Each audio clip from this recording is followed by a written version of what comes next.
Africa की भूखी प्यासी लूटी हुई जमीन पर एक बच्चा जन्म लेता है। कोई नहीं जानता कि ये बच्चा एक दिन अमेरिका और यूरोप के लिए सबसे बड़ा खतरा बन जाएगा। जी हाँ दोस्तों, हम बात कर रहे हैं इब्राहिम ट्राओरे की, उस नौजवान नेता की जिसने न सिर्फ अफ्रीका को जगाया बल्कि पूरी दुनिया के सामने पश्चिमी ताकतों की असलियत भी उजागर कर दी। ये कहानी है एक ऐसे शख्स की जिसने 37 साल की उम्र में दुनिया की सबसे बड़ी ताकतों को झुका दिया। इस वीडियो में आप जानेंगे इब्राहिम ट्राओरे कौन है, उन्होंने ऐसा क्या किया जिससे फ्रांस, अमेरिका और यूरोप की नींद उड़ गई। क्या उनकी जान खतरे में है और क्या वो सच में पूरे अफ्रीका को एकजुट कर सकते हैं? तो दोस्तों, वीडियो को आखिर तक जरूर देखिएगा, क्योंकि ये कहानी सिर्फ किसी नेता की नहीं, ये कहानी है क्रांति की, हिम्मत की और सच्चे इस्लाम की। इब्राहिम ट्राओरे कौन है? इब्राहिम ट्राओरे का जन्म 1988 में पश्चिम अफ्रीकी देश में बुर्किना फासो में हुआ था। एक ऐसा देश जो प्राकृतिक संसाधनों से भरपूर है, लेकिन वहाँ की जनता गरीबी, भूख और विदेशी शोषण से जूझ रही है। ट्राओरे ने जवान उम्र में ही सेना ज्वाइन की,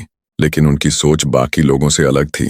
वो जानते थे कि असली दुश्मन अफ्रीका के बाहर है, वो ताकतें जो सोना, तेल और यूरेनियम लूटती हैं और बदले में जनता को भूखमरी में छोड़ देती हैं। 2022 में ट्राओरे ने सरकार का तख्ता पलट कर दिया और खुद सत्ता में आ गए। सिर्फ 34 साल की उम्र में वो देश के सबसे युवा राष्ट्रपति बने। उन्होंने क्या किया जो दुनिया डर गई? ट्राओरे ने आते ही सबसे बड़ा फैसला लिया, फ्रांस के साथ सभी सैन्य और आर्थिक समझौते रद्द। उन्होंने फ्रांसीसी सैनिकों को देश से निकाल दिया और कहा, अब हमारा सोना सिर्फ हमारी जनता का है। फिर उन्होंने अमेरिका और यूरोप से दूरी बनाकर रूस और चीन जैसे देशों से रिश्ते मजबूत किए। इससे पश्चिमी देशों में हड़कंप मच गया। पश्चिमी मीडिया उन्हें कट्टरपंथी, तानाशाह और खतरनाक कहने लगा, क्योंकि वो अब उस लूट के सिस्टम को चुनौती दे रहे थे जो दशकों से चलता आ रहा था। क्या इब्राहिम ट्राओरे मुसलमान है? दोस्तों, शायद आप नहीं जानते, इब्राहिम ट्राओरे एक मुसलमान कवान है। वो नमाज पढ़ते हैं, रोजा रखते हैं और हर भाषण से पहले बिस्मिल्लाह कहते हैं। उनकी सादगी,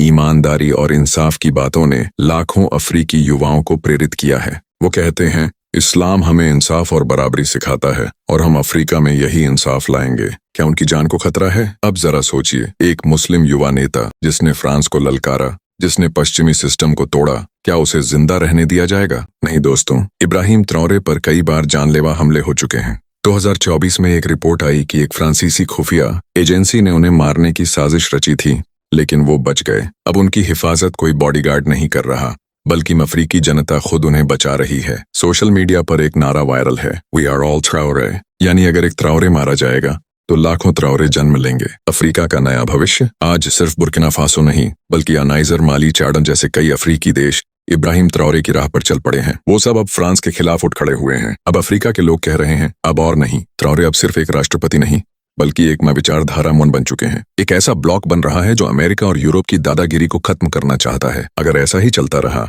तो 2030 तक एक मजबूत, एकजुट और स्वतंत्र अफ्रीकन बन सकता है। युवाओं के लिए ट्राओरे का पैगाम। एक बार ट्राओरे ने कहा था, अगर तुम्हें लगता है कि तुम छोटे हो और कुछ नहीं कर सकते, तो एक मच्छर को याद करो जो राजा की नींद भी उड़ा देता है। ये बात सिर्फ अफ्रीकी नहीं, पूरी दुनिया के युवाओं के लिए है, खासतौर पर बस मुस्लिम युवाओं के लिए जो बदलाव चाहते हैं। क्या ट्राओरे को मार दिया जाएगा? इतिहास गवाह है, जो भी सच्चाई बोलता है, जो भी शोषण के खिलाफ खड़ा होता है, उसे मिटाने की कोशिश होती है, लेकिन कुछ आवाजें कभी नहीं मरती। अगर कल ट्राओरे इस दुनिया में न रहे, तो भी उनका मिशन, उनकी बातें और उनका हौसला लाखों दिलों में जिंदा रहेगा।